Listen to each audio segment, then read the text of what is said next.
What's up, everybody? Welcome back to Actually Podcast. I'm here with my friend Shaun, and he's going to tell us about a really exciting, powerful journey he just went on. Here with Actually, we are, of course, seeking that most authentic expression of ourselves and how we may best be of service in this world.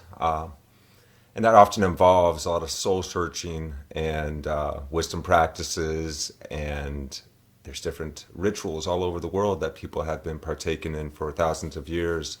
And Shaun here got to experience one known as Mother Ayahuasca. And so he's going to tell us about that. But yeah, if you want to briefly introduce yourself and then like what brought you to this place personally. Yeah, sure. Yeah, I'm Shaun. I kind of had the idea of ayahuasca in my head for several years, but kind of on the back burner. When I was first kind of digging into it, it seemed like the only way to get a really realistic experience with it is to travel down to Peru or Costa Rica or South America and the Amazons. And to really take a part of the indigenous culture. What I later found is there's places that you can experience and have that full experience here. But to kind of get to what So you mean like here in the States? Yeah, here in the States. Yeah. I've learned there's a lot on the West Coast. There's a few in Florida. Orlando's where I ended up at to do my journey. But to kind of give you a background of what brought me to this decision, like most people, the last few years have been pretty tough. For me especially, 2020, I began that year, really the very first of the year, finding out that I was separating from my wife. And that was obviously very emotionally difficult to go through. That was right at the beginning of January. That leaked into COVID. So when I was at a point where it was time for me to really figure out these emotions and to really start to heal, I was all of a sudden isolated from basically the world. Like most of us, our offices at work were shut down. There was not a lot of the normal outlets that I would go. I'm really into music festivals, stuff like that. Those things were no longer available, and I was just isolated. At a time where I really needed outlets to kind of go through that process of really grieving is what it is. Really? So because there was not a lot of outlets for me, I kind of fell in the normal trap of self-medicating. I really wanted to figure out a way to save the relationship. And through that, I went through a lot of self-analyzation and trying to figure out what was going on with me. It seems like I was in this karmic pattern. This was my third divorce.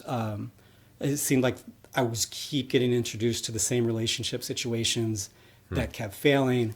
So there was a lot of that going on. I tried a few counseling sessions, therapy.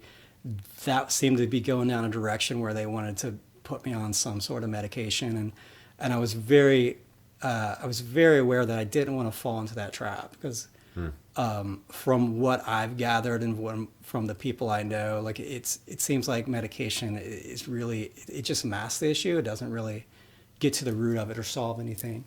Being in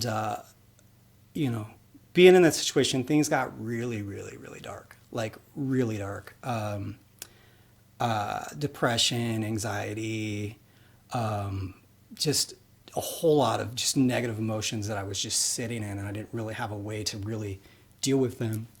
So I said the self-medicating came out, but also I got into meditation, I got into yoga, I got into eating better and stuff like that, which kind of slowly helped me come out and get my feet back on the ground, basically. But through that, I was doing a lot of self-analysis, and I was doing a lot of research. And was looking at where I found. I was like, I got to fix me because I was spiraling downward. you know, it to the point, and I'll just be honest, suicide was a pretty heavy thought in my mind. Yeah. I just didn't see a way out, but I was trying everything I can. Um, and I had experienced like ceremonial, you know, psychedelic experiences, like, you know, mushrooms with meditation, Yeah. even THC, which is recreational, is legal here in Virginia. I'd experiment with that, but you know, I really was searching for the answer, because if I didn't figure something out, I don't know that I would really have pulled through the situation, or things were just going to get dramatically worse and worse and worse. Right. The self-medicating would just be more masking. Right. Yeah. Right. And it was. But I needed to escape. I needed to get out of my own mind, because the pervasive, just negative thoughts were just ongoing. But at some point I turned the corner and, you know, really found self-love practices, you know, like the meditation, the yoga, music, art, just creativity. Just I started finding these outlets, but there's still like this ongoing anxiety and depression that like I wake up with. First thought every day is like just this crushing like weight on my shoulder. It's like Wow. you know, I'm not good enough. I'm not working things out. I'm not getting where I need to be. So it sounds like you're able to achieve some more balance in your life and feel a little bit more stable, but you still had this deep unresolved Right. grief. Right. And it's the thing is, like, that was my healing journey, and I'm grateful to be where I'm at today. But yeah, there was a time I didn't know how I was going to find strength to like get through another day. And but as I turned the corner, I realized there's still like parts of me that I needed to figure out. I needed to resolve. You know, there were things that were still internal that weren't serving me. And I was like, you know what, like I became really dedicated to figuring out. So I got into things like shadow work, which is really, really turns the corner for you. I mean, shadow work is difficult. It's, if you're not familiar with shadow, like we all have a shadow, and usually it's created in our childhood. And, you know, for example, like male children often growing up are not really encouraged to handle their emotions in a like positive way. You know, like just you don't show A lot of suppression. Yeah, a lot of suppression. And every time you suppress a part of you, like you put it in a shadow. And but that part of you still exists. You're just suppressing it. And shadow work is kind of bringing that part out to you, embracing and accepting it as part of your whole, and really kind of getting to the root of that trauma or that healing. So I started getting into that and like started making a lot of progress. But, you know, there still felt like there was a piece missing. And that's where I started to really like keen in on the ayahuasca experiences, because there's a lot of information now out there. You know, you're getting it from a lot of celebrities. Like Will Smith just the last few months talked about how he went on 14 Ayah journeys when him and Jada were having marital issues. Really? I didn't hear about that. And he came out and his quote was like, it was the first time he had actually felt free. Wow. And then there's, you know, several other, like a lot of podcast people I'm interested in too. Duncan Trussell is a good one. But these people talking about these experiences with ayahuasca, and and I have to say, none of it really sounded like this beautiful, euphoric, amazing experience. It all sounded like therapy. It all sounded like work. Like work, yep. It didn't sound comfortable. It didn't sound fun, but that's really what I was looking for. Sounded like medicine. Right. Yeah. And that's what it is. Like it's plant medicine. But for me, it's like, you know, it seemed like another piece of the puzzle for me to keep, you know, trying to complete this issues that I have with mental health and all the struggling that I was doing. So it really got on my radar. And I started just looking into it, and of course, like a lot of the first information I was getting is like South America. It talks about like traveling down to South America, and there's different facilities there that you can go to. But during COVID, with travel restrictions and the idea of just being in a different culture, different country, language barriers, all these things, were kind of like obstacles for me. But then I started learning like, about a place in Kentucky. They call them the Trailer Park Shaman. I looked into that a little bit, but didn't really fit my vibe. Heard about a place in Miami, but I go to Orlando often. I have family there, and I noticed there was a facility in Orlando, and and there's a lot of criteria that I had to meet before I would go on all these experiences. Because first of all, you're completely incapacitated. Yeah. So if the people around you are facilitating the experience, you can't trust them, then, that's going to not only take away from your journey, but maybe put you in danger of some sort, Also, there has to be a lot of care going into your experience, like the Ayah Dieta, which is the Ayahuasca diet, basically. There's a lot of things that you really should consider before stepping your foot forward and committing to this. First of all, it's like food. Food, the Ayah Dieta, typically from at least a week out, you should really be restricting a lot of things that you're eating. You should get rid of caffeine, processed sugar, spices, salt, red meat, oils, olive oil's okay. And really just go for like a whole food vegan diet. Very bland vegan diet. And then it's really recommended the days leading up to you should fast, which I did. But also what's more important is if you have any severe mental health issues like schizophrenia, if you're on psychotic drugs, if you have blood pressure issues, heart issues, seizures, there's a lot of things that actually can be fatal.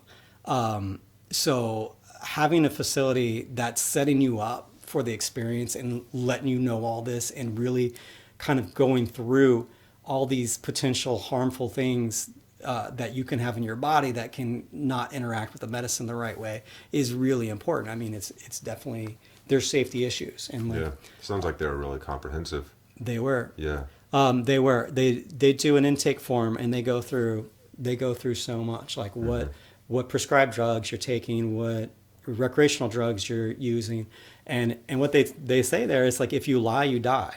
It's like we can only be responsible for how much truth you're giving us. And so not only before you sign up or while you're signing up, you do an intake form when you submit your request for the retreat you're going to, but when I arrived at the facility, the first thing they did was check vitals and then check you in, and then you talk to someone from medical, and they go through your intake form and say, "Are you sure? Like, please tell us the truth because it can be dangerous." So that was really important to me. Like the facility that I landed on was Soul Quest in Orlando, and it just so happens my family was there. It was very convenient for me because I visit them often. I was going there for the holidays, and there was a retreat for the 17th through the 19th of December. So I lined it up where I would go there for the weekend of the retreat, spend the holidays with the family. And this facility hit a lot of criteria. They've done over, tens of thousands of ceremonies there. And I was able to do Zoom calls. Like Cool. they had orientation, Zoom calls, and I brought questions. I had questions, and So you mean Zoom calls preceding actually going down there and seeing them? Right. So they have on Wednesdays they do a orientation Zoom call, and whoever wants to join can.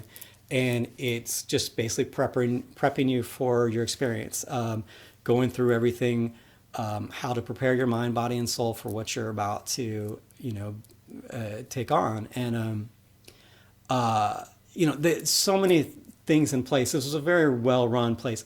Not to mention, like, this facility had a medical doctor on staff, registered nurses, facilitators. Awesome. Yeah. They were always ready to deal with anything that might come up. Mm-hmm. That that gave me a lot of security going into the event, because the really, like, the checklist for all the things to do was very clear, very apparent, and it was long, and I was able to get a strong sense of security around the facility and the people running it. So that was very helpful for me, especially. Right.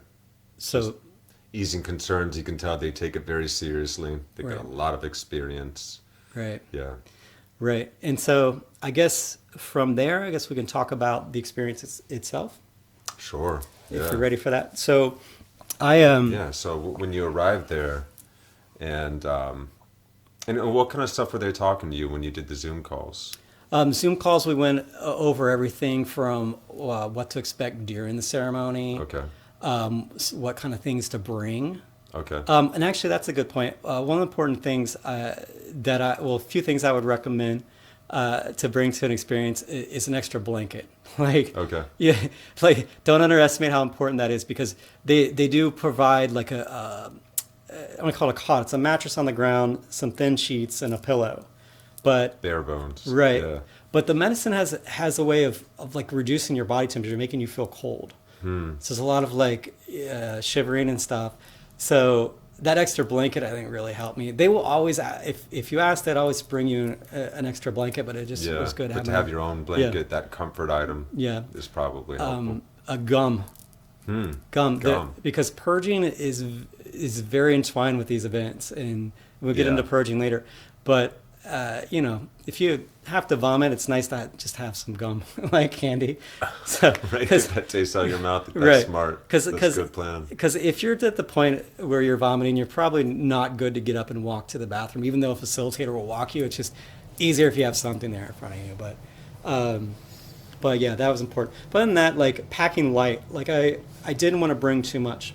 Yeah. Other than my phone, and some clothes and my journal, I didn't really take much with me.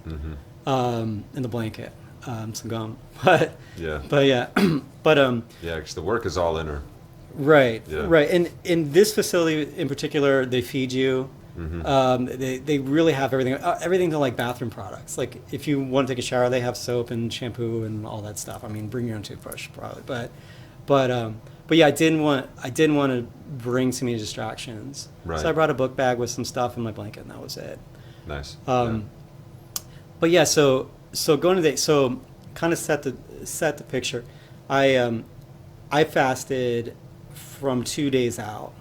For the probably the 48 to 72 hours leading up to the event, I had 2 bananas Wow. Okay. for the entire time. I didn't sleep too well either, because I flew in Thursday, the day before. Flight got delayed. Didn't get to my parents' house till 3 a.m. The event started, after the next day. So I got Wow. minimum sleep. Like, Yeah. I was probably running on, like, 10 hours, maybe 8 hours of sleep, the 48 hours leading In up. 48 hours. Yeah. Wow. So I was tired and hungry, but I was excited. So I think I was running on, like, that excitement. Yeah. Right. But so I got there, and it was like 4 p.m. on Friday, and that was kind of intake. So, like I said before, first thing I did when I got there, they kind of showed me to a tent in the back, and there's a wonderful young lady there checking vitals, and she took my blood pressure, checked my heart rate and everything, and said, okay, you're good to go. Go into the office, they sign you in, you get a nice little name badge and everything. And then while I was sitting there, actually, this guy, Bob, Bob was amazing. He's 75 years old. He grabbed like 3 of us, like, hey guys, come here. Is this your first time? He took us outside, and he said, like, he had done, multiple ayahuasca trips, but he was at a point in his life where the medicine had taught him that he doesn't need it anymore. But he kind of gave us some, like, really sage advice, about having intentions when you drink. And he said he kind of ran us through how to set your intentions when you first drink. So that was a nice little interaction with Bob. But when I came back in, I had someone give us a tour around the facility, and the whole place, maybe 4 or 5 acres, not huge, kind of very linear. But they showed me my cabin, which I was in the Lotus. There were two cabins that were for 16 people.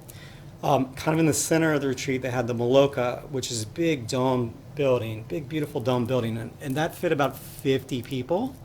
But that was like the center. So like anytime they'd have a meeting, like our orientation or whatever, everyone would meet in that building because it can hold basically everyone at the event. And then past the Maloka is a beautiful pond. It has all these lily pads, frogs jumping around everywhere, which was nice, and a couple of like platforms on the side for meditating. And then in back what they called Oak Grove, which is where they did daytime ceremony, which is kind of a wooded area. Very beautiful. But yeah, I got to tour the property. I took a bunch of pictures and some videos, some really beautiful art, like just like the art. The place is just gorgeous, like just beautiful. Like every square foot of it was just gorgeous.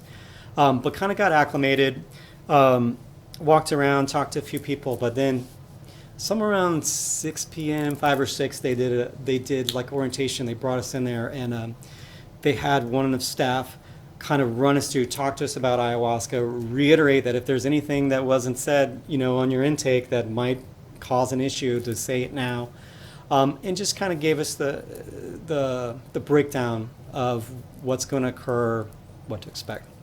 Gotcha. So from there, a few hours later, we all met back at our individual places. Like our cabins were where we were going to do our ceremonies at. So if you're in the Maloka, you went to the Maloka. Obviously, I went to the Lotus. But right outside the Lotus, there's a fire pit, and they started the actual Ayah ceremony. And first thing they did was they walk around and sage everyone. And then they told us all, they talked to us about dosage, right?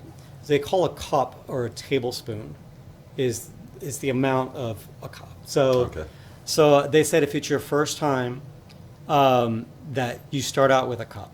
Okay, so just 1 tablespoon. Just 1 tablespoon. And then they'll ring a bell 2 hours after the ceremony starts, and they say, if you can see and you can walk, then go get Another cup. Yeah, go get a refill, a booster, they call it. Okay. But if you're brand new to Ayah, that the first night, the first ceremony, those were the rules. You take one, and then you wait, see how you feel, and you can do a booster, which I did. Okay. But after that, they said after that you become your own pharmacist.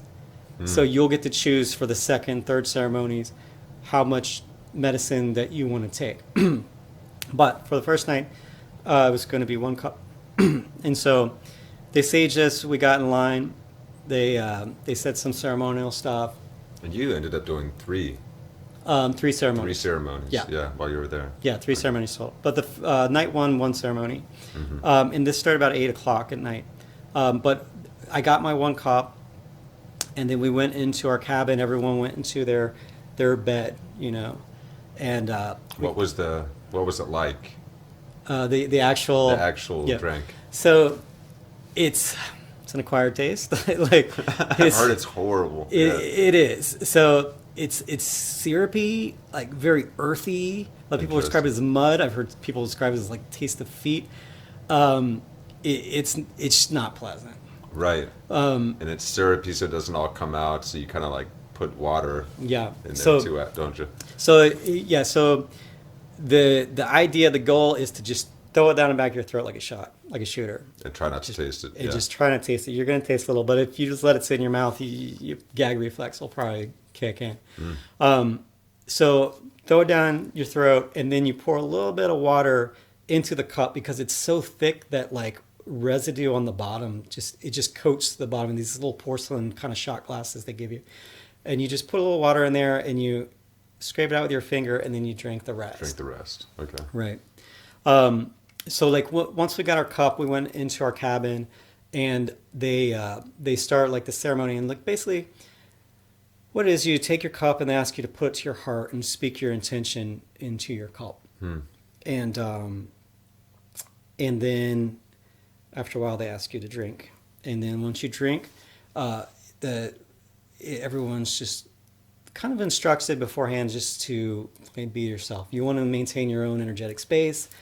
You should be quiet. And like for me it was meditation. When I first took the cup, I kind of sat back and like I think I should definitely say like going in that first ceremony, everyone was nervous.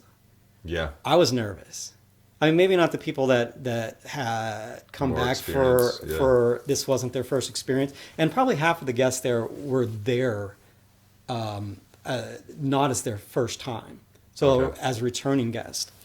Um, but yeah, so like I had the nerves going up to and I drink, and I'm kind of sitting back, and I was like, the nerves are still there, but I was like, all right, remember everything that you prepped for. I'd written intentions. I had 15 questions written out about what I wanted to learn from the experience, what I wanted to ask Mother Ayah, and then as soon as I take the medicine, it's like, oh, it's about to get real.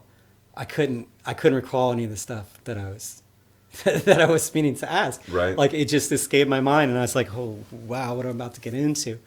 So I just kind of sat back on the mattress, and I guess the wall wasn't really a wall. There's no drywall. It was like studs and like foam, but whatever. I like kind of got as comfortable as I could on the back where my pillow was, and I just sitting there. It's like just meditate, just slow your breathing, just calm down, just be calm. Whatever's about to happen, make sure you just embrace it, go with it. And so I sat there for about, I say 20, 30 minutes. And then it was about that time I had started to feel a little bit of a tingle, like a little bit of something. I'm like, all right, this is calm, this is mellow. A few minutes later, I'm starting to get patterns like grid kind of patterns on the wall.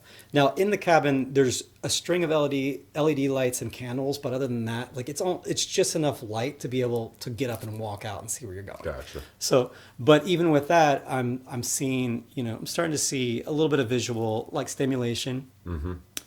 A few minutes later, I get a vibrational kind of feeling in my body. Okay. So like a hum, buzz kind of thing. And if you're familiar with DMT, it's really what the active ingredient in ayahuasca is DMT. It's very much DMT kind of feeling, but it depends on how you ingest DMT. If you're inhaling it, then it's going to hit you hard and fast for 15 minutes. This is more of a mellow kind of Slower build. Yeah, slower build. Yeah. And so I started to feel, a little bit different, a little bit transformed. And then, I'd say 45 minutes to an hour, I start having like the internal dialogue, right? And for someone who hasn't experienced this, it's very hard to explain. Like ayahuasca is like a very intelligent plant. It has a consciousness, and like literally it's having a conversation with you. And it's beyond like human language to really fully accurately describe it, but I'll try. But all these kind of images, visions of, a lot of it was past events, start coming into focus. And I'm start reliving some of these traumatic things that have happened in my life. And I'm starting like revisit difficult times in my life, and they're just coming naturally. And what's funny is I mentioned I had like 15 questions, I forgot them systematically. They started going through all those questions and all those intentions I had systematically without me consciously bringing them up or trying to think about, started running through like the thought processes in my mind, started going through all of it. One thing that was very common that I heard about beforehand, and I got to experience it, and this was the first night, I went back to like a couple of, like I said, traumatic events, kind of abusive situations that I've had in my life. And they were being replayed. But while they're being replayed, not only did I get to experience, think, and feel out of my own perspective at the time, but also as the victim, also the perpetrator's thoughts, feelings, like really got into their trauma and what they were thinking and feeling at the time. Yeah. And the observer, the people that watched, like I got to go through every character in that scene. And really like feel and emote and almost telepathically like be in their bodies and minds while these things were occurring. There was also a lot of like people that are close to me, friends and family. Like I was kind of put into their perspective, looking back at me and like how they must perceive me. There was a lot of that. Also, the first night, there's this like really connectivity to like nature and the universe, and I was being shown, I guess, how like death and rebirth of nature occurs. And this is like really deep and strange, but it was almost going into this like biological geometric technology that creates everything that is in the universe. And it was way too complex for my mind to really process, but it was interesting. Like it was kind of showing me like this connectivity that we have to everyone, and everything. Get a sense of the interconnection. Right. And it was beautiful. It really was. Just beyond, though, beyond Just conception. beyond comprehension. Yeah. Somewhere around that point, the bell rung. And like, even though I was definitely immersed in the experience, like I could hear and I could walk. And so as I was instructed, like I got up, I stumbled out of the cabin and, out, and I got back in line to get another cup. It was wild while I was out there. I looked up at the sky, and this was my first, like, actual, I would say, like hallucination. For me, at least, I know everyone's experience can be a little different. Other than patterns and fractals and images and stuff like that, I didn't really get like full out, hallucinations. I don't know how common they are, but I'm standing outside and it's almost a full moon. Saturday was a full moon. Friday was before, but it was almost a full moon. I'm looking up at the moon and the stars are literally like twinkling like in a Disney movie. Like they're like sitting off sparks. And I'm like, wow. And I just remember looking up at like how beautiful it was. It's like, wow, what a beautiful night. And I realized like those words like came out of my mouth. Thought I was thinking them. And I looked back at the guy behind me, he definitely heard, but he was kind of non-responsive, I guess. So he just kind of glanced at it. But I just remember how like perfect that night was and how beautiful it was to look at the sky. But yeah, so I waited in line. I got the second cup, the booster. And this time, when you get the booster, I was outside. We just drank it right there. Shaman hands you the cup, you drink it. I went back into the room and I went deeper, into the experience, and like more questions were being answered. That night though, let's talk about purging a little bit. So when you're in the experience, they give you your mattress. You get a thin sheet, at least at this retreat. You have thin blanket, pillow, and you have a purge bucket. And at all times, you have to have your purge bucket. If you get up to go to the bathroom, you take your bucket with you. If you go and get another dose, your bucket just stays with you. But throughout the night, probably starting about an hour in, there was just this chorus of purging throughout the room. Yeah. Just people vomiting. And purging comes in all different categories. Comes in yawning, tears, kind of uncontrollable tears, not like weeping, but like just your eyes will tear. Interesting. Okay. Some people scream and yell. There was definitely some of that going on. Uncontrollable body movements, like people shit themselves. Yeah. That's common enough. But vomiting is very common as well. But there's just this like I said, chorus or serenade of just purging going on at all times. Intense. Yeah. Wow. So, but yeah. So I get back to the bed, and after the second cup, and I go deeper, and it was definitely ratchet up the intensity, and I'm going through all a lot of other things like anxiety and depression was the big topic of why I was there. I'm trying to just figure out how I can keep that under control. And I did a lot of work to get it there, but I want to maintain that. Mm-hmm.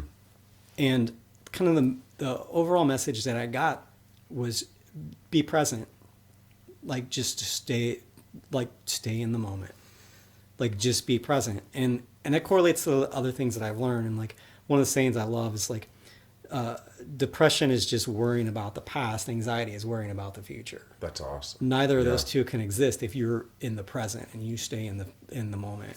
But that was kind of the message that came to me. And then I also got the message that, like, dude, you're doing enough. Like you're putting a lot of pressure on yourself, but you're doing the enough. work. Yeah. Like, you just be proud of yourself. Like, you're doing the things you need to do, and don't be so hard on yourself, which was amazing. But after that second cup really started to kick in, that intensity got to be a lot. And I'm like starting to get like these images and like of like very advanced, like universal knowledge, I guess. And like, and it's like, I was looping my thoughts, just coming back to like the impossibility of like the things that were being downloaded to me. And it's like, it got to the point where it was uncomfortable. It's like, I couldn't just get my mind off that thought. And I was like, and they tell you, like, if you need anything, you can ask the medicine. You say, hey, and I said, like, Ayah, can I stop looping right now? This is like getting uncomfortable. Mentally, it's getting uncomfortable. And then just moments later, I literally, like, I don't know if I can make it sound, this thud on my chest. It's like a tap. And I was wearing two pendants, and I was like, maybe they bumped into each other, but they were both under my shirt, and there's no way that they could have done that. And not only did I hear the sound, I felt this tap. And like, how I interpreted it was like, hey, I'm like in this mental loop right now. And like, I was basically, go back to your heart. And as soon as like I got that message, as soon as that sunk in, things calmed down, things relaxed. And then from there, just kind of went, and the best way to describe it is this beautiful dream. Like, throughout the experience, I was yawning profusely. There was like uncontrollable, like my eyes were just tearing up. But no like real like intense purging or anything like that. But that is all purging. But I was kind of scraping through my soul, like pulling all these things up to the surface at the beginning of it. And this was just like kind of me mellowing out. Like, for that ceremony, I had got the questions answered. I got my intentions fulfilled. And then I guess the back end, it was just kind of slipping into this beautiful dream. And I just went into this kind of very mellow state of mind. And I can't differentiate when that experience stopped and I slept. But the next thing I knew, it was morning. Cool. Okay. So it just kind of drifted away. And just, what was not cool was I'd still hadn't eaten, right? And after the night, like after the night ceremony, they were offering snacks. Slept through it. You missed the snack. I missed the snack. Oh my gosh. And since I was deprived on sleep, yeah, I've maybe got 5 hours of sleep that night, because after the second dose, it was probably 2, 3. Well, that's another thing I should mention too, is like the concept of time, space, and time stopped existing when you're in, like, I could have, at some point, I didn't know if I was 1 hour into my journey or 6 hour. I had no idea. Like, time, just, you have no concept of it. On top of that, they have you turn off your phones and all your electronics, any distractions anyways. Like, it was very tempting for me to just poke my phone just to see what time it was, but I had no sense of time. But at some point I fell asleep, and I woke up and I was like, oh man, I'm hungry. And I'm still tired. But I had 2 ceremonies to do that day. And I because you were doing the day and then you were going to do another night, huh? So for this retreat, there's 2 ceremonies are included, a Friday and Saturday night, but there's an option to do a third. And I said, if I'm doing this, I'm going all in. So I paid a little extra to do the daytime ceremony. Okay. And at this point, I realized, like, by the time I got out of bed and started walking around, it was past 8 a.m. and breakfast was already shut down. Right. Okay. There was yoga at 9, which I did, which I'm very grateful I did yoga, because I got the blood moving a little bit. Like, it gave me a little bit of energy. But since I was doing the daytime ceremony, they say you don't want to eat lunch. You don't want to eat right before you do the medicine. I'm like, Wow. So you really had a fast on yeah, top of your Ayah right, journey. Yeah. right. So I was like, all right. So daytime ceremony, we met around 11 or 12 afternoon, somewhere around noon. And this time it was at Oak Grove, which is this beautiful wooded area. Um, what they did, they laid down mats, like woven mats, and that was your spot. Instead of being in the bed in the cabin, that's your spot, your little mat. I brought a pillow and a blanket, and yeah, it was time to do daytime. But it since I was exhausted, I was running on fumes. I was like, you know what, I'm going to take it easy on myself Right. for the day, because I'd already decided that like that night I was going in, I was going full tilt. But for the daytime, I decided on just doing 1 cup. That's what I started with the night before. It was mild enough. I knew I could handle it. It's fine. But ceremony, they did the whole thing. Sage, we joined line. We got in a line. Some last minute instructions. Walked up. And this time I could choose my dosage, but I went with the 1 cup, the 1 tablespoon. And we got our cups, and everyone kind of went to their mat. I chose the spot. It had this like little palm, I don't know, bush. It had a big palm leaf, and it was like hanging right over my mat, and I was like kind of connected Cool. with it. And Cool. I was like, that's going to be my spot. So I went to my spot, but I was on the perimeter, and I'd say about 80 people were there. So this was a Wow. big joint ceremony. Yeah. This wasn't like confined to there's probably 14 people in my cabin. This was 80. So out in the open and during the day. So not dark. It was, it's a different environment. But same deal. We all went back to our mats. We took the medicine and just kind of settled in. Same kind of things started happening. Same kind of timeline. 30 minutes in, started to get a tingle. A little bit of visuals, not much. But just a very calming feeling. I had my blanket and my pillow, and I just kind of cozied up, and was kind of in between, like eyes shut and eyes open, and just looked around. And it's like I wasn't really getting like this major conversation with the medicine at this point, but I did feel like very spiritual, if that makes sense. I feel very connected. Often I would like reach up and just touch the palm tree. At one point I like kind of buried my hand in the ground. I can kind of feel the energy and the vibration from earth. Neat. Which was neat. And also like I spent a lot of time just kind of glancing around at everyone there, and like almost like just with full compassion, as like, people were starting to struggle. There was vomiting, there was lots of purging. There was some like verbal outburst, which was strange. Okay. I want to say strange, but which it was a form of purging. It was part of what was happening, but Right. you were seeing even that with that kind of love tinged Yeah. perspective, huh? But like with everything that was going on, I just remember glancing around. It's like I have so much love for humanity right now, and like Yeah. the people who were vomiting or the people who were having like verbal outbursts, like I just felt as like they're going through something. They're clearing something right now.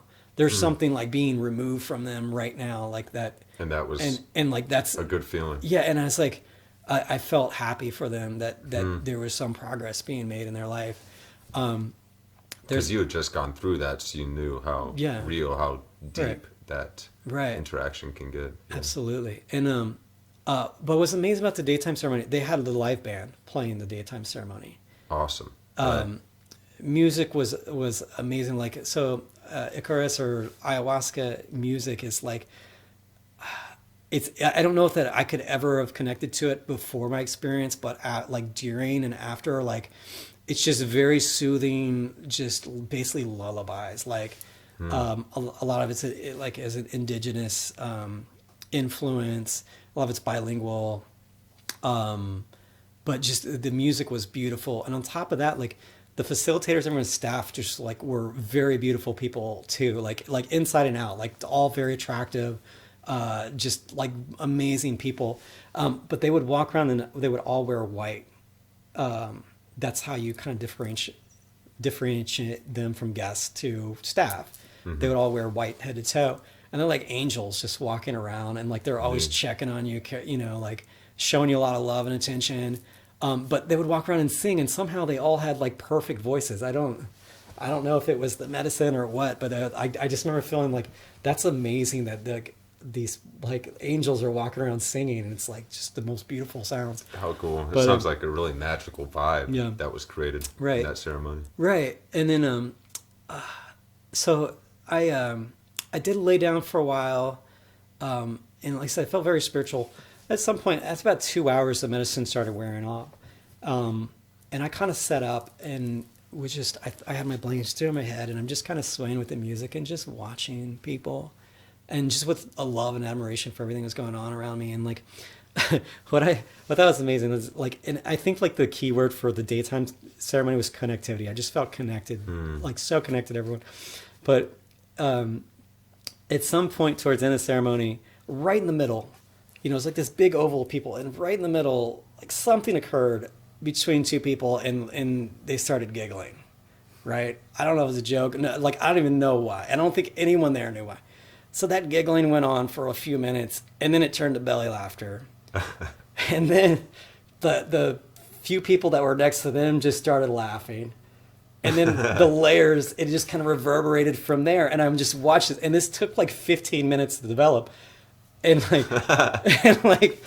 and so, and in front of the group that was right, like 5 feet in front of me, they started laughing. I was like, oh man, and I'm on the perimeter. I'm like at the very edge. I'm like, I'm not going to laugh. It's like, no. What they had just been saying too, it's just, and all of a sudden I like start smirking. I'm giggling. And once again, I think it kind of like reaffirmed like that connectivity. It's like that laughter was viral. Like, and it connected us all. Like literally, like, if you weren't vomiting, you were laughing. It was like honestly a very beautiful moment. And then and at about that time, the daytime ceremony ended, and I was able to get lunch. And I can't emphasize how amazing it was to eat. And like there was like a full meal, and it was all vegan food. There was a soup, like a vegetable soup, and I thought some rice and I bet everything was like the best ever. Beans and some salad, but like, and it wasn't like a big portion, but it was like one of the most amazing meals I ever ate. Like, I finally had some sustenance, and like, and so I ate the meal, and there was kind of some downtime after that. This was later in the afternoon. There was a seminar, I think around 3:30. It was about shadow work, which I had enough back knowledge of shadow work, and like I was like, you know what, I just need to prep for tonight.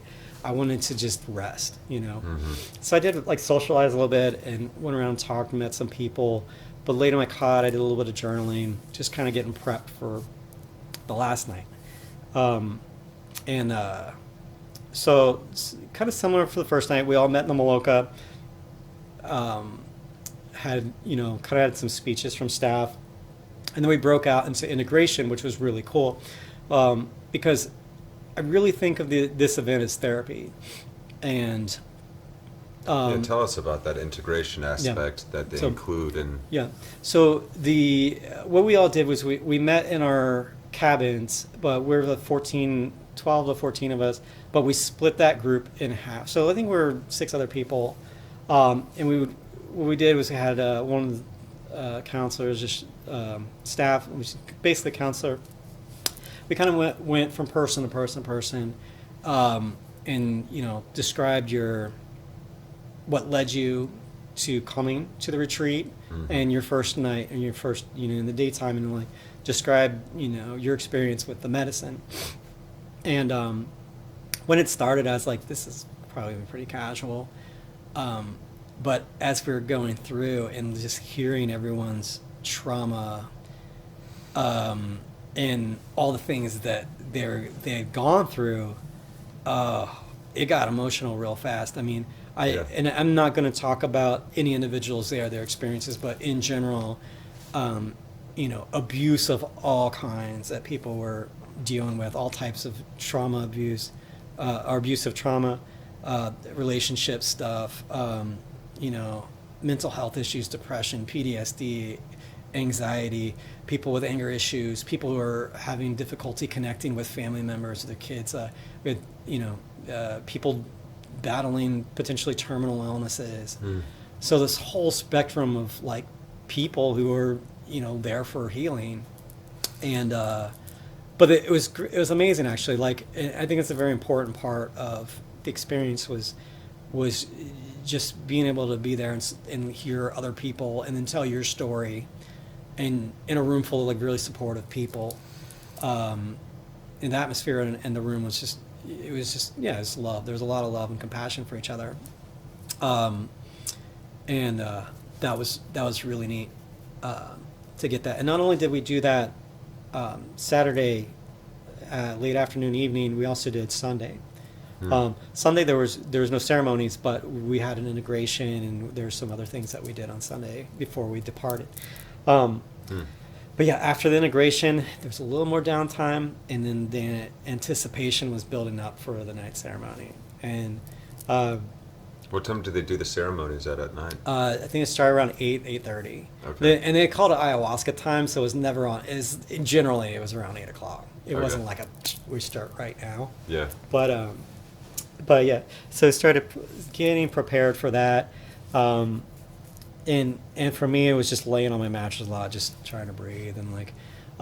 But I'd actually talked to during integration. I had a question for the facilitator. It's like, hey, I took one cup the first night, and I took two. Two definitely got me deep, but I really want to go as deep as possible. Like, what do you recommend on dosage? And I was thinking of just doing 2 cups at once and see how it goes. And he's like, you said it. You already said it yourself. That's what you're thinking about. That's what you should do. So that's kind of where my mind went. It's like, I'm just going to double the dosage on the last night and Wow. just, get as much bang for my buck as possible. And so that's what we did. Same thing happened, same routine, sage, instructions, line up. And when I walked up, I said, I want 2 tablespoons. I want, 2. And and like I didn't watch when they poured it, and like in the porcelain cup you can't really tell depth, and I was like, I wonder if they put 2 in there. I was like, it looks kind of low, but I was like, I don't know.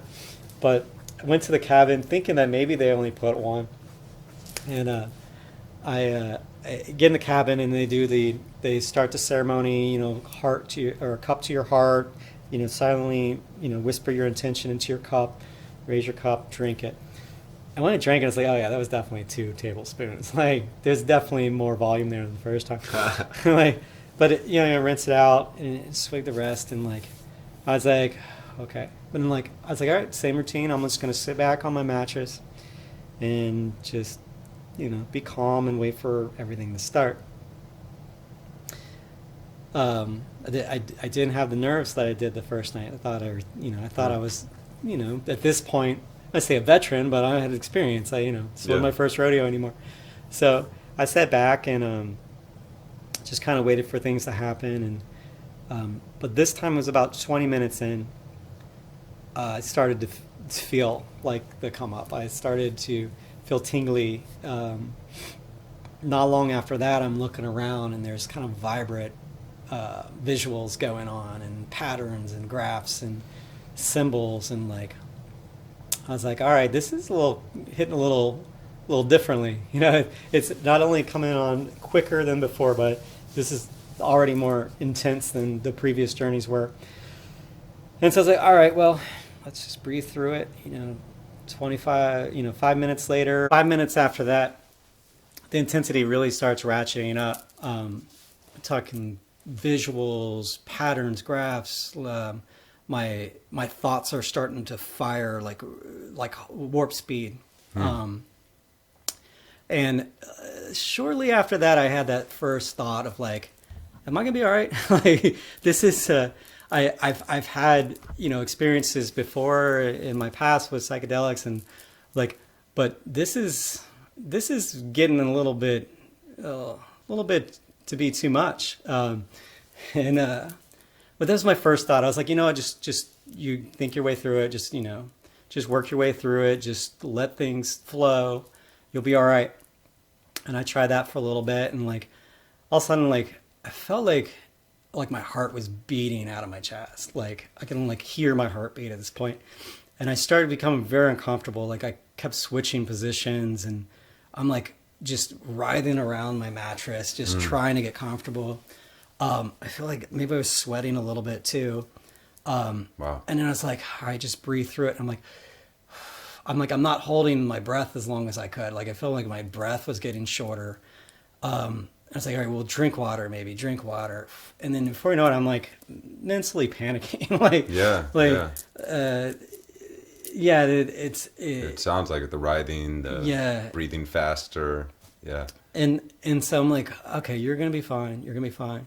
And at that point, I was like, maybe I just have to purge. Like, and everyone around me is purge basically. Like, most of the people in the room have purged. I'm like, I had this kind of stigma and just maybe not too comfortable vomiting in a room full of basically strangers, but like, Right. but it's like, I guess that's what we'll try. And so I tried and there was like a few dry heaves, but nothing really. And still it remained like, and then I was like, oh, my heart's beating faster. Like I'm feeling like way not okay. Like I'm like straight up not having a good time at this point. And I can't get comfortable.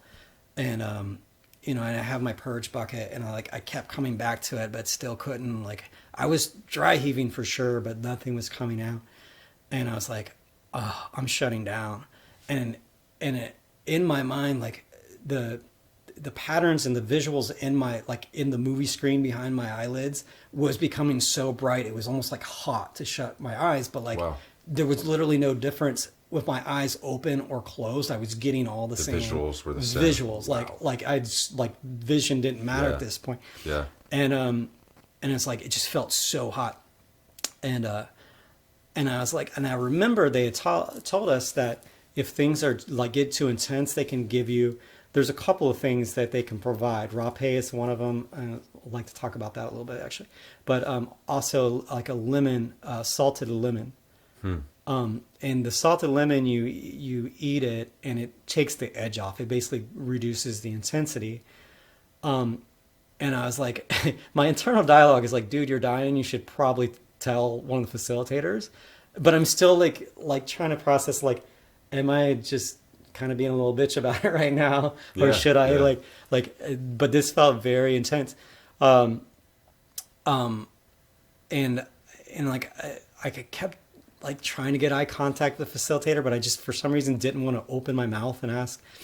But at this point, it's like, oh, dude, you're getting worse. Like, and like I said, the internal dialogue just kept nagging at me. And I was like, you're about to die. Like, this is not normal. This is not okay. Like your body, you're showing all the signs like you're about to die. And in reality, I wasn't. Yeah, but it's like, confronting you with the fear of death. Right, but this was the intention I had for me, is they needed me to go through this. Like, and yeah, it makes sense. That fear of death seems to be at the bottom of all of our worldly concerns. Like, am I going to do it right in this life? I got to do it right, and it's always this sense of right, absolutely. And so at this point, I'd gotten the facilitator's attention because I was not doing. I was kind of like up off the front of the mattress, and I actually I think vomited a little bit, but I was probably mostly just the water because I started chugging water, and I think it was just the water, but I was in bad shape, and I got Brandon's attention. I was like, and I felt like my eyes were rolling in the back of my head, and I was really dizzy. I was like, hey, can I get the lemon with salt? He came over, he's like, okay, give me a second, I'll go get it. And then for an undetermined amount of time, he left, but I don't think it was a long time. And then he came back, and he just looked at me, and I was like, Brandon, I don't know if I'm doing okay. And then I sort of like hunched over and kind of collapsed. And it was amazing. He put his arm out and caught my head, like kind of in the elbow of his arm. And I just lay there and I'm like looking up with him like a child, like how you would hold a child, like a toddler. And I'm looking up with him, and he just looked me straight in the eyes. He goes, Shaun, you're right where you need to be right now. Like, I just need you to hold on for a little bit longer. You're doing fine. And I don't know if there was magic in what he said, but like, And then almost in like one fell swoop, he put a pillow underneath his arm and just let my head fall down on the pillow. I'm just laying on the pillow on the floor, and I'm just kind of staring at the door, and then consciousness left. I don't know if I blipped out for a second. I don't know if I fell asleep, which I really doubt. But like things went dark for a second, and then everything rebooted. And my eyes open, and I'm laying there, and it's like I still didn't feel great, but like I didn't feel like in like extreme duress anymore. The panic was gone, and I was like, I took a few breaths. It's like, all right, you're gonna be fine. You're not dying, which was very much a relief. And then a little bit later, I was like, you're laying on the floor. So I got up, I got back on my bed, and like just took some cleansing breaths, and that relief really started to set in. And like as I kind of felt like I retained my normal breathing pattern, I like felt my heart. I'm like, I had some water. It's like, okay, you're fine. Like you're fine. Apparently the worst is over. And then all of a sudden this feeling of just like joy overtook me. I'm like, wow, like this was kind of a metaphor. Like I feel like there were parts of me that needed to die. And metaphorically, that's what just happened. And now it's like, it felt like a rebirth. And all this feeling of joy and like love and like bliss. It was literally like euphoria just rushed over me. And I started like rethinking everything in a different perspective. I was like, all these relationships like that I have issues with, like, dude, they're completely solvable. All these problems, all this weight that I put on my own shoulder is meaningless. Like you just thought like to your core you were going to die, and like none of that shit mattered at that point. Nothing mattered. It's like what matters is existence. And like I started just having like unconditional love for the first time in my life. Like just felt pure consciousness and unconditional love just like flood over me. And I just sat back like in pure bliss. And for hours, all I could think about is how amazing like this life was, and how amazing this existence was, and how grateful I am to have been able to experience all the things that I have so far, and all the things that I will get to experience. And, and then how capable I am to like overcome, all these things I think are obstacles. And like, and like, it was like, if I could ever imagine a taste of heaven, that's what it was. And it was for a few hours. Like, and I just remember thinking, it's like, I need to like get up and run around and tell everyone, but I didn't move. I just laid there in just like ecstasy, basically. And I think like, each of the journeys that I did had their purpose. And like, if I can classify my first night, it was just questions and answers. It was, and I got knowledge from that first night. The daytime was just connectivity, and I felt, this extreme connectivity and love, oneness, compassion with everything. And that last night was just kind of, total and complete healing. And what I realized is like in that moment, I was so present. I was here now, as Ram Dass says, be here now. Totally here now. I was there then, like I was here now. And I made a decision that that's what I'm going to strive to do going forward. And it will not always be that way. It won't. There'll be inconsistencies, but right. But that is my goal, to stay present in all moments, and then also to continue to try to find unconditional love for everyone and everything. Because what the medicine really does is it strips your ego away. Yeah. And our ego does so much to us. Our ego's the one telling us that we need to be afraid, that this isn't going to work out, or, we're not good enough to handle this situation, or we don't need to try, we're not going to be able to accomplish that goal. And and to have that ego completely gone and just see and feel things that clearly is like something I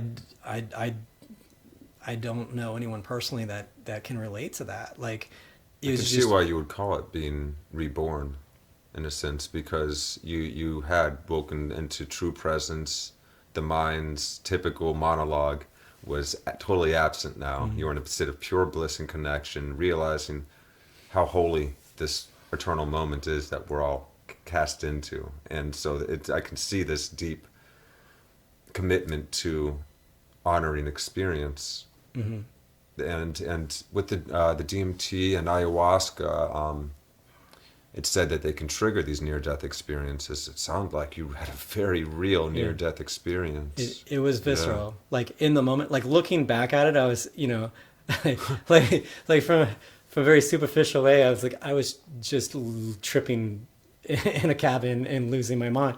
Well, yes, technically, but in that experience, there were so many lessons being learned. And yeah, it feels like a very low resolution way of saying it, because tripping doesn't quite describe what the plant medicines do. And once again, to harp on this, like the intelligence that this medicine, this plant has is beyond comprehension. It's beyond words. And hopefully like I was able to articulate it decently, but yeah, give us a little bit more of a taste of that. Because I remember when we talked on the phone, you were telling me about how that plant intelligence became super apparent when you I think you had, and you did tell us a little bit about that part where you spoke to it and asked it for help. Yeah, absolutely. So like the few things, and I've already mentioned them, but the first night when I had all my questions and all my intentions set out, and there's 2 pages, 3 pages in my journal of all the stuff that I wrote out that I was trying to remember and take into the experience. And then after the medicine, it's like my mind went blank, but the medicine recalled every single thing and showed me and shined the light on every single question and every single thing that I was intending to get out of the event. Like literally, I could have left after night 1 because I had all my questions and everything answered. Like I literally could, like it just possesses, this ability to, and it's all working through you. It's all you, but it's pulling things out of your consciousness, out of your mind, out of your memory that needs to be brought up, but that you're not consciously aware need to be addressed. There are things that were brought up that I didn't know were holding me back. You know, and they were brought up and a light was shown on it. And I was like, interesting. I am still holding on to something here. Yeah. But I think for that last night, ayahuasca wanted to reiterate how valuable my life is. And the best way to do it is to make me think that it's being taken away. Yeah. And I would not have been able to, it's literally like, it felt like I experienced hell and heaven within a 30-minute period. I literally would not have been able, and I think that's so much healing was done after that I purged, like, in so much insight into how I want to carry myself after I left the retreat.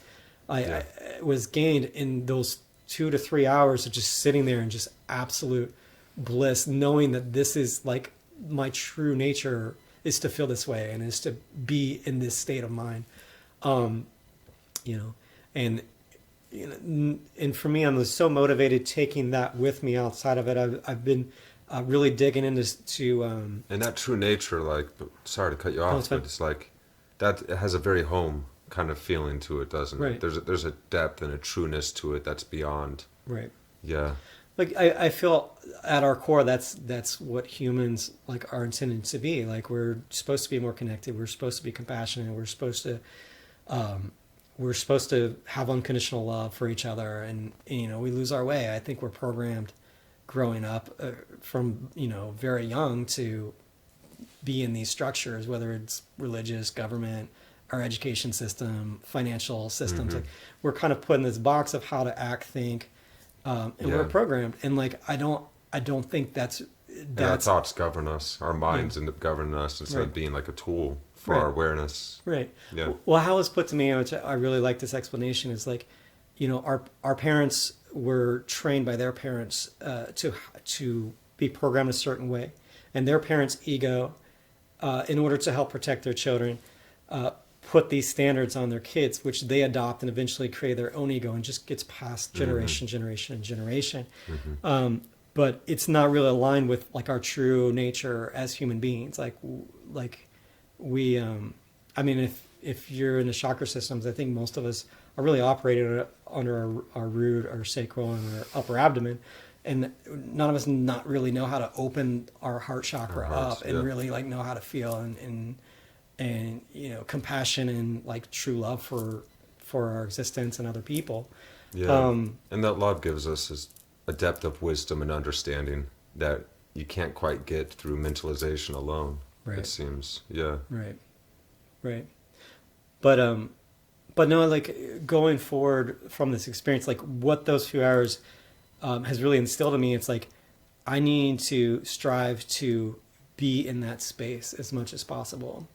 And whether that's shadow work or, meditation and yoga and all these practices I have, like, I need to follow that route. Mm-hmm.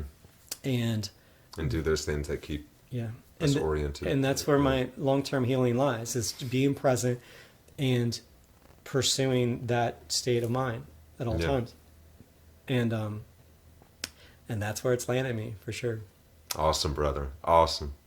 That's such a cool story, because you had such a radical transformation from the experience as far as confronting those past traumas and being able to learn how to integrate them and to find your inner stillness in a deeper way than I'm sure you'd ever touched it before, and to know truly that's what you truly are. That's what we all truly are. Yeah. Is this presence, this stillness that runs through everything, and that constant ongoing miracle, just to have the opportunity to be able to serve it, to love it, to honor it, to let it live through us and be its vessels and interact with.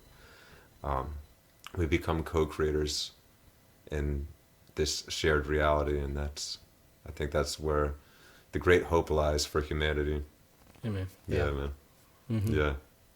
Yeah. So is there anything else you'd like to share to people that are interested in ayahuasca, or perhaps, you can't do ayahuasca because of some health reason or other reason, financially or what have you? What other things are helping you now? Really, well, to pick that apart, I wouldn't say that I want to be an advocate for ayahuasca. I never want to be. Because I remember you telling me, you were like, I don't know if I'll ever need to do it again. Like, Right. And there's a chance I'll go back because, as life unfolds, there may be new traumas or things that I need to address. Or, things can arise where I might want to go back. And like I said, half the people there were returning because they had gotten something valuable out of the first experience that they wanted to come back and just kind of get back in that space again. But I don't know if I could ever advocate for ayahuasca. What I will say is like no one else should ever steer you into going on these journeys. But ayahuasca, like your ayahuasca journey almost starts when you commit to doing it. And if the medicine is calling you towards doing it, then I think you should explore that thought and do your research and really dive into what that journey might mean to you. It's something that has to call you, and it's not for everybody. 100%, it's not for everybody. I would never tell someone to do it, but what I do think is that's a pretty intense confrontation. Yeah.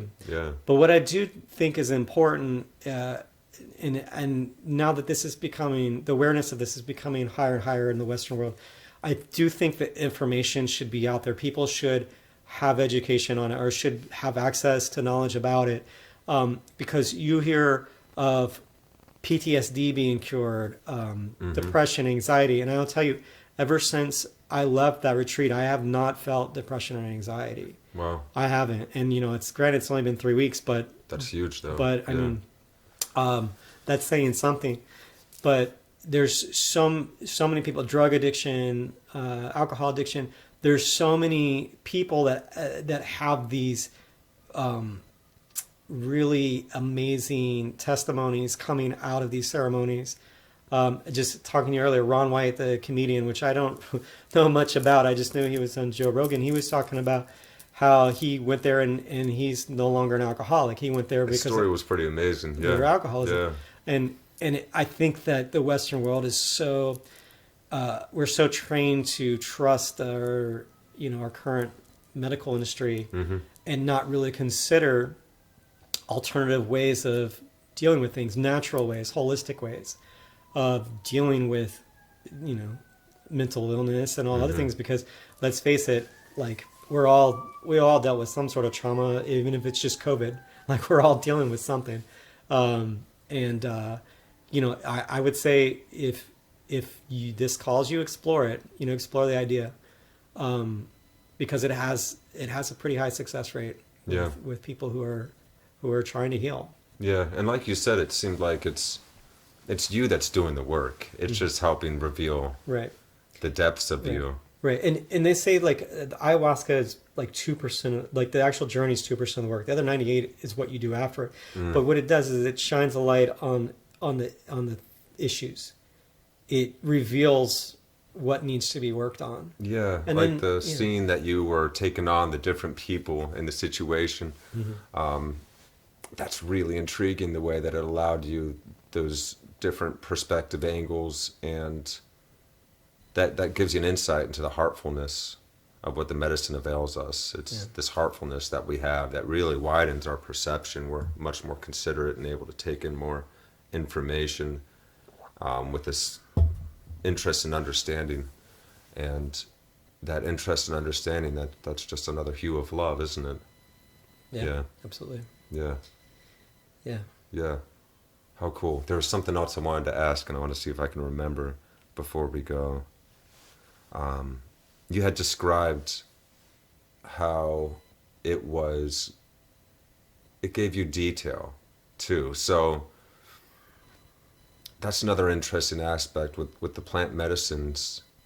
They're really just opening up our subconscious and our awareness to be able to see and look at things in a new way, in a fuller way, perhaps as well, because there's less restrictions. It's just the whole subconscious comes bubbling up, and then that heartful aspect of it is so fascinating. And it is, so these insights we can have during meditation, we can have during self-inquiry, and when we're learning to take care of ourselves and be more honest with ourselves.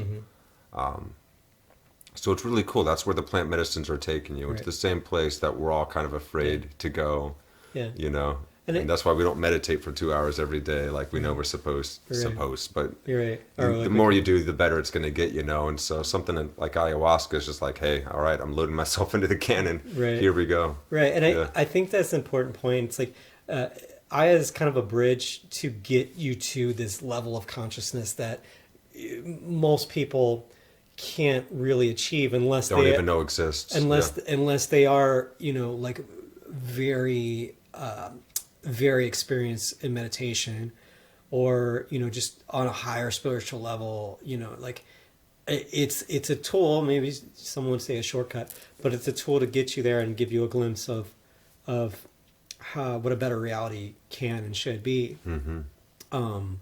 And kind of aid you and push you, motivate you towards going out to achieve that. And I think that's that's really how the medicine works, because ultimately it's not curing you, it's not fixing your problems, but it's showing you a very detailed picture of what the problem is, and on giving you the knowledge mirror to get out and you know, really work on it. And really, and the part where it's just like the way it opens your heart too, so that you literally have this motion of like Superman just ripping up. Like it reminds me of those old pictures of Jesus, the oil painting where he's like holding his rib cage open. You can see his heart. Absolutely. And it's like all the way to the shoulder blades and just flicking out and just like being wide open, like a wide open heart chakra, is something that through meditation I've felt similar, but not to this intensity. Wide open. Yeah, makes sense. But you know, but I also feel like once again, I'm to a point where like I'm realizing like I don't need to rely on these tools anymore, and who knows, I may come back for another. It's not about the fireworks, right? It's about what we learn through the process of what the light of the fireworks shows us. Exactly, and you know, like I'm certain that I can maintain a place of peace and calm in my life, and I can achieve that if I put in the work. And like that's really what is the motivation to go and do the work. Like, Mm-hmm. and that's where I'm at. Beautiful. Well, thank you so much for sharing. Absolutely, yeah. Yeah. It was a pleasure talking to you. It's good to see you again after so many years. Yeah, really. Yeah, I haven't seen this guy in like 20 years. Yeah, it's a long time. More than 20 years, So, probably since high school. So it's been really cool to connect and be able to share this with you guys. So I hope you all are doing well out there, and talk to you soon. oh, cool. Yeah, that was awesome. Was it good? I don't know. I think so, man.